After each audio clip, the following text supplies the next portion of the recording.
avoiding burnout and stress in homeschooling. If you are thinking about homeschooling and this is something that you are worried about, or if you're currently homeschooling and you're in the midst of burnout and stress, today's video is for you. I'm Sarah Waycamp, and in 2022, my family and I transitioned into homeschooling.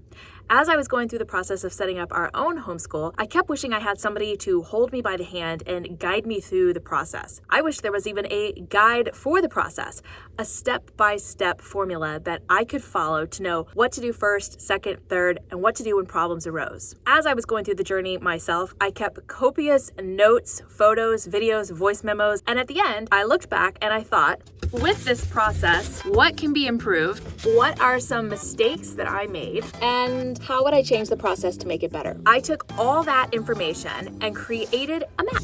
Every new homeschooler needs a map. So today we're going to use a map to talk about burnout and stress. Our first step is awareness. I read a definition of burnout that I actually keep on my phone because it's a great reminder and I think it's so beautifully said. Burnout is what happens when you avoid being human for too long. I love this definition because it is simultaneously a word of caution and encouraging and validating. I kind of cringe when I say this, but let's define self-care. I feel like the idea and the words self-care have been taken and run over by an 18-wheeler over the last few years. You hear it now and it's almost come to mean absolutely nothing. It feels like a lot of lip service sometimes. It feels like a lot more work sometimes, just more that you have to add to your to-do list. When we're talking about self-care here, we're not talking about bubble baths or girls' night out or grabbing a coffee. The self-care that I'm talking about here is a lot deeper. It's forming and holding boundaries. It's giving yourself permission to do things differently. It's reframing and redefining what it means to be a good mom. All right, let's jump into some myths. Right off the top, I hear this one a lot. I could never homeschool because I don't have enough patience. I think it is a huge myth that homeschooling moms have more patience than other moms. No one has infinite patience. Just like moms of private school and public school students, homeschool moms experience moments of frustration and impatience.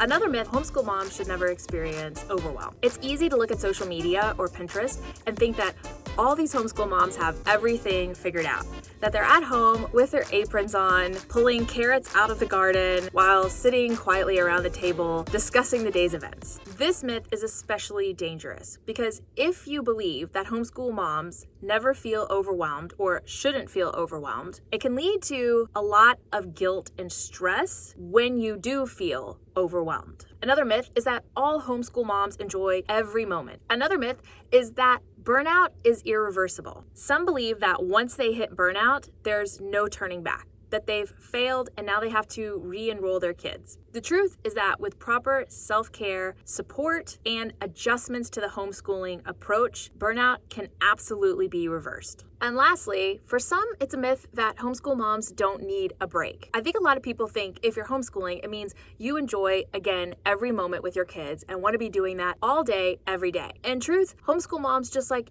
any other moms, need downtime. All right, let's shift over to some mistakes we need to be aware of. I have so many in this area. I've cut it down to just my top few. One for me is perfectionism. I have definitely been guilty of setting myself and my kids up for unrealistically high standards. This has also led me to my second mistake, which is being overly self-critical.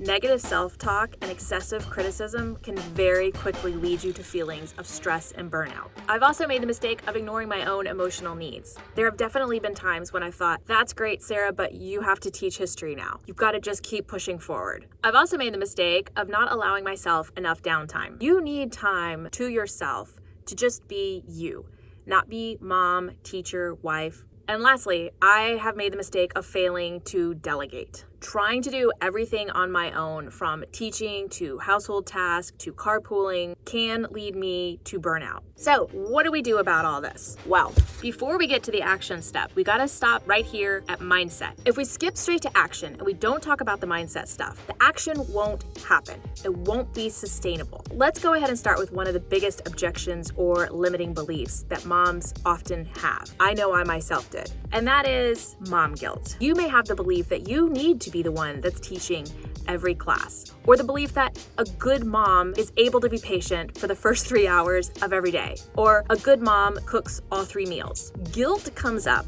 when we feel like a rule, whether real or imaginary, has been broken.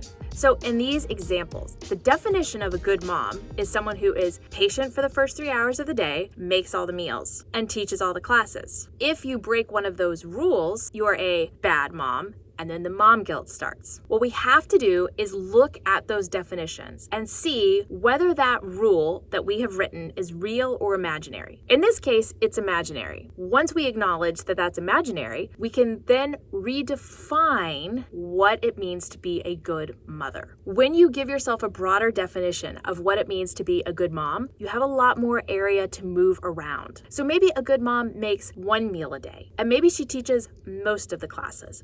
And maybe she's mostly patient for the first 3 hours of the day. With this new definition, you have so much more room to be a good mom, to not feel like you have failed, therefore triggering the mom guilt. Another objection: I don't have the patience to homeschool. The truth about patience is that we all struggle with patience, especially as moms. The real question when this comes up is, why is it so hard to access that patience that you feel like you're lacking? As moms, it's super important that we are not letting our tanks get down to empty. Once you're at about 15%, it's going to be a lot harder to access patience than when you're at 50 or 75%.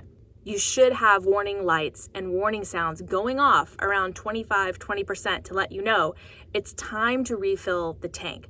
Otherwise, you're not going to be able to access that patience. When you think about the areas of your life where you feel like you are the most impatient, I challenge you to ask yourself 2 questions.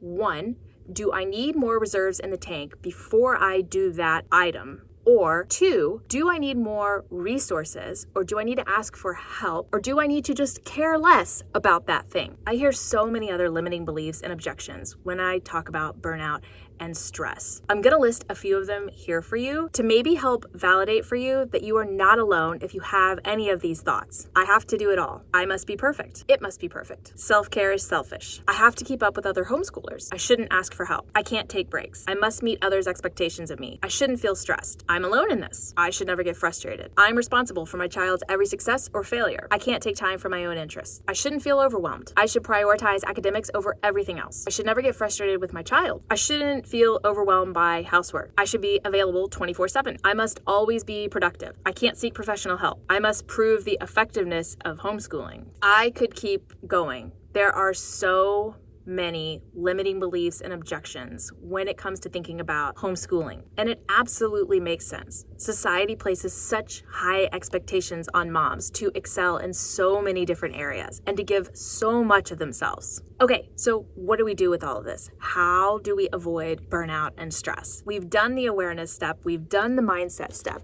Now we're to action. I have enough action steps here to create an entire course and write probably 5 different books.